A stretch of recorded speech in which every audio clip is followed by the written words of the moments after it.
Vampire diaries भाग 1 vampire story in Hindi. मैं हूँ संदीप। आज मेरी पर्सनल डायरी का आखिरी पन्ना लिख रहा हूँ। मेरी माँ ने मुझसे कहा था, बेटा एक दिन तुम्हें तुम्हारी ज़िंदगी की सबसे बड़ी जंग लड़नी है, इसलिए तुम्हारी ज़िंदगी में आने वाली मामूली रुकावटों से कभी डगमगाना नहीं। तो आज ही का वो दिन है जब मैंने वह जंग जीत ली और इंतज़ार कर रहा हूँ कि सूरज के निकलने का, ताकि मैं सूर्योदय देख सकूं आखिरी बार। अगर मैं आज उस शैतान को रोकने में नाकामयाब होता तो हो सकता था वह पूरे गांव को निगल जाता। साल है 1858। मुझे मुंबई के बॉयज़ हॉस्टल में दादाजी का खत मिला कि मुझे अहमदनगर में वेडनेर नामक गांव में तुरंत बुलाया है। नायक का प्रवेश। मैं वहां शाम 7 बजे पहुंचा। बस स्टैंड पर मुझे लेने के लिए बाबू काफा आए थे। स्टैंड पर सुनसान था। लग रहा था वहाँ कोई रहता है भी कि नहीं। बाबू काका मुझे ले जाने के लिए घोड़ा गाड़ी लाए थे। वो मेरी उनसे पहली मुलाकात थी, क्योंकि मेरे जन्म के बाद दादाजी ने मुझे माता पिता के साथ गांव से दूर भेज दिया था। मुझे देखते ही बाबू काका मेरे पास आकर बोले, आप छोटे सरकार हो ना, पाटिल घराने के वारिस। मैंने कहा, हाँ मैं ही हूँ।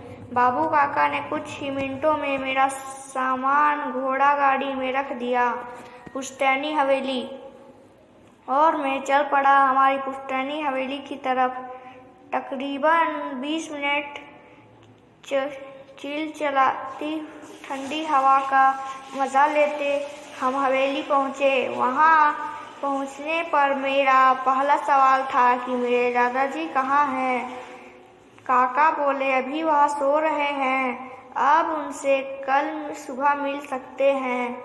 अभी आप हाथ मुंह धो लीजिए और खाना खाकर आराम कीजिए। जब मैं हवेली की तरफ बड़े ध्यान से देख रहा था, तब मेरे मन से मुझे अंत चेतना मिल रही थी कि अब मेरी ज़िंदगी में कुछ भयानक होने वाला है, जिसके बारे में मेरा मन कल्पना नहीं कर पा रहा था।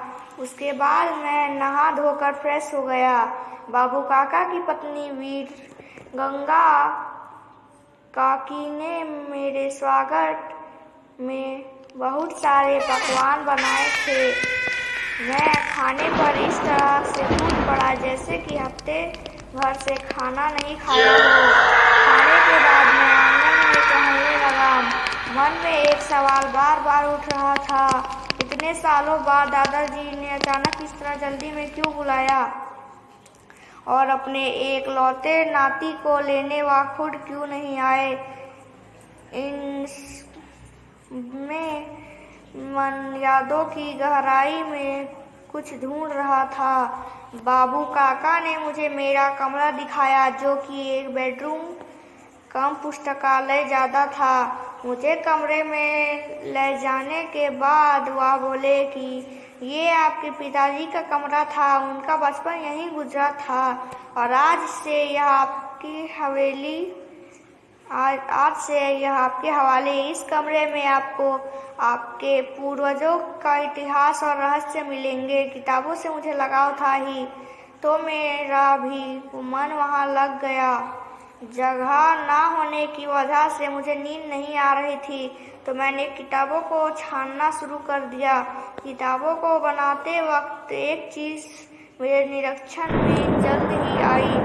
वहाँ पर सारी किताबें नरपिशाच और गुप्त धन के विषय में थी, और एक किताब के ऊपर किसी लेखक का नाम या फिर किसी प्रकाशक का नाम नहीं था। सारी किताबें हाथ से लिखी थी और सबके कहर में हाथ से चित्र निकले हुए थे। यह भी पढ़े मीरान घाटी के भयानक प्रेत, खुफिया दरवाजा। उन किताबों की अलमारी को चेक करते करते जब मैंने अलमारी के निचले हिस्से की किताब को निकाला, तभी जमीन पर अचानक से एक दरवाज़ा खुल गया। अचानक से खुलने वाले दरवाजे की वजह से मैं हड़बड़ा गया था। मैंने किताबें वहीं छोड़ी और उस तहखाने के पास गया, और जब मैंने अंदर झांककर देखा तब मुझे नजर आए मेरे दादाजी, राजा राम पाटिल। वो बोले, आओ बेटा, मैं तुम्हारी इंतजार कर रहा था। मैं तहखाने की सीढ़ियाँ जैसे जैसे नीचे उतर रहा था, वैसे वैसे अंदर ठंड बढ़ रही थी। मेरे नीचे पहुंचने के बाद दादाजी दीवार पर एक सुनहरी चाबी लगाकर दरवाज़ा बंद कर दिए। कैदी नरपिशाच, वैम्पायर स्टोरी इन हिंदी। मैं उनके साथ तहखाने के अंदर गया। वहाँ जो देखा वह देखकर मेरी रूह कांप गई। वहाँ पर अधमरी हालत में एक नरपिशाच चांदी के पिंजरे में कैद था। मैंने दादाजी को पूछा कि ये सब क्या है, बोलिए। वो बोले, ये शैतान का श्राप है और इस श्राप को तुम्हें मिटाना है, क्योंकि तुम उसी भविष्यवाणी का हिस्सा हो जो 100 साल पहले हमारे पूर्वजों ने लिखी थी। तुम इस गांव की आखिरी उम्मीद हो संदीप। वह सब सुनकर मुझे झटका सा लगा, पर मैंने अपने मन को पक्का कर लिया। फिर दादाजी मुझे तहखाने के दूसरे कमरे में ले गए।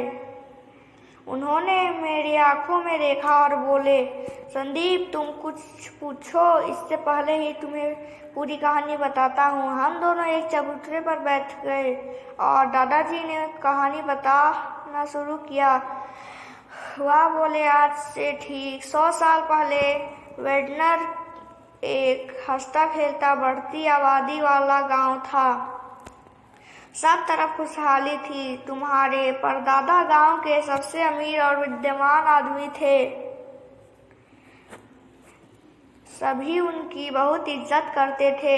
इस गांव पर कोई भी आपत्ति आए तो सबसे पहले तुम्हारे परदादा जसवंतराव पाटिल मदद के लिए आगे आते थे।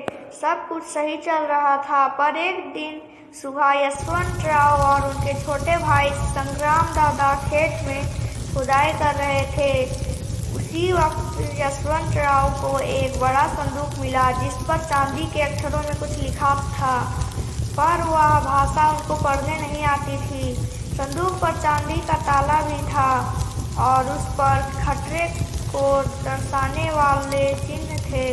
उस वक्त यशवंतराव जी को अंत चेतना भी मिल रही थी कि वह संदूक मुसीबत है। शेष कहानी अगले भाग में हुई। वैम्पायर स्टोरी इन हिंदी कहानी का ये भाग आपको कैसा लगा, कमेंट ज़रूर कीजिए।